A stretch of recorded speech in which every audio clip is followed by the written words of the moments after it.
여러분, 만약 평생을 바쳐서 키운 내 회사가 어느 날 갑자기 정체도 모르는 투자자한테 넘어갈 수 있다면 어떨 것 같으세요? 오늘 이야기는요, 바로 이렇게 하루아침에 벌어질 수 있는 아주 치열한 기업 전쟁, 그리고 실제 법정 다툼에서 우리가 배울 수 있는 생존 전략에 대한 이야기입니다. 어느 날 갑자기 여러분 회사 대표실에 낯선 사람이 찾아와서 이렇게 말한다고 상상해 보세요.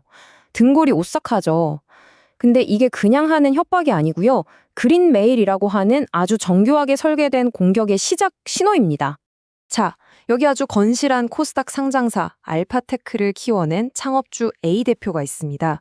그런데 어느 날 블랙스톤이라는 정체불명의 투자회사가 나타나서요. 쥐도 새도 모르게 주식을 막 사들이더니 순식간에 2대 주주로 딱 올라서는 거예요. 그리고는 곧바로 A 대표에게 방금 들으신 것 같은 그런 섬뜩한 제안을 던지는 거죠. 이 무시무시한 전략, 이게 바로 그린 메일입니다. 이름이 왜 그린 메일이냐면요. 달러 지폐의 초록색, 그린이랑 협박 편지를 뜻하는 블랙 메일을 합친 말이거든요. 창업자 입장에서는 평생을 바친 회사를 뺏기든가 아니면 어마어마한 돈을 주고 저들 주식을 사줘야 하는 정말 이러지도 저러지도 못하는 상황에 빠져버리는 겁니다. 하지만 우리 A 대표, 이 협박에 그냥 무너지지 않습니다. 아주 영리하게 반격 카드를 준비하죠. 그들에게 막대한 돈을 주는 대신에 믿을 수 있는 동맹군, 즉 백기사에게 도움을 요청하기로 한 겁니다. A 대표는 평소에 아주 친하게 지내던 사업 파트너 C에게 도움을 청해서 둘의 의결권을 법적으로 하나로 묶는 주식 공동보유 약정이라는 걸 맺어요. 이렇게 강력한 연합군을 만들어서 결국 기업 사냥꾼 블랙스톤의 공격을 성공적으로 막아내는 데 성공합니다. 자, 이렇게 블랙스톤의 위협은 막아냈습니다. 그럼 이제 해피엔딩일까요? 아니었습니다. 이제 좀 평화가 찾아오나 싶었는데 진짜 문제는 전혀 예상하지도 못했던 곳에서 터져나왔습니다. 시간이 좀 흐르고 경영권이 안정되자 A 대표는 자기를 도와준 파트너 C에게 너무 고마워서 그가 가졌던 주식을 다시 사주기로 해요.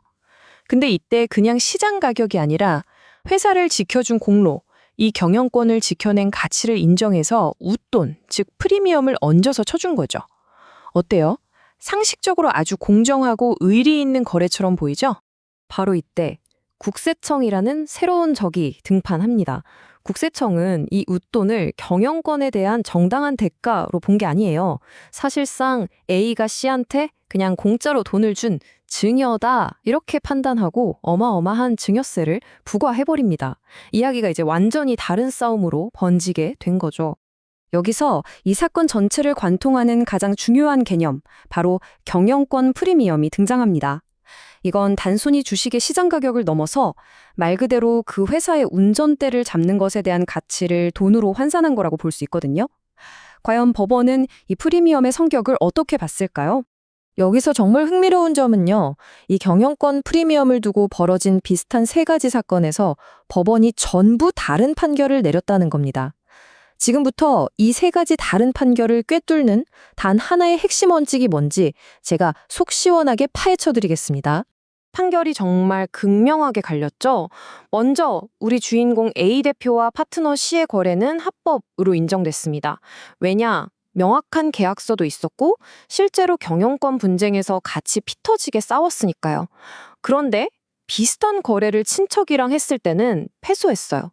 이건 법원이 볼 때 그냥 세금 피하려고 하는 꼼수처럼 보였던 거죠. 마지막으로 기업 사냥꾼 B는 어땠을까요?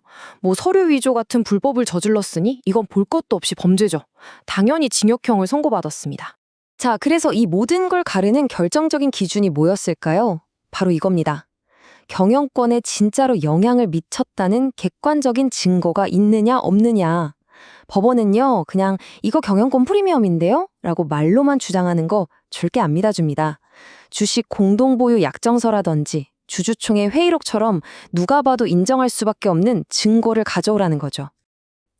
자, 그럼 이 흥미진진한 법정 드라마가 오늘날 비즈니스나 투자를 하는 우리에게 어떤 의미가 있을까요? A 대표의 이 험난한 경험에서 우리가 꼭 얻어가야 할 세 가지 실용적인 팁을 정리해 드릴게요. 핵심 교훈은 딱 세 가지입니다. 첫째, 모든 것은 문서로, 증거로 남겨야 합니다. 둘째, 특히 가족이나 파트너처럼 가까운 사람과 주식 거래를 할 때는 시장 가격에서 크게 벗어나지 않도록 정말 조심해야 합니다. 마지막으로 부당한 협박에는 섣불리 뒷돈 주고 해결하려 하지 말고 법률 전문가와 함께 합법적인 방어 전략을 세우는 게 가장 안전하고 확실한 길입니다. 특히 두 번째 팁, 내부자 거래.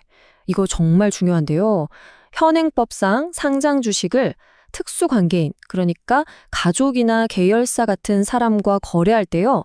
시장 가격과의 차이가 시가의 5%를 넘거나 아니면 금액으로 3억 원을 넘어가면 국세청은 이걸 증여로 보고 세금을 매길 수가 있습니다. 이 숫자 5% 또는 3억 원, 이건 꼭 기억해 두셔야 합니다. 기업의 가치를 높이려는 정당한 주주 행동주의와 사적인 이익을 챙기려는 그린메일. 겉보기엔 비슷해 보일 수 있지만 그 본질은 완전히 다르죠. 오늘날의 자본시장에서 여러분은 이 둘을 가르는 경계선이 어디에 있다고 생각하시나요? 여러분의 생각을 자유롭게 댓글로 남겨주세요.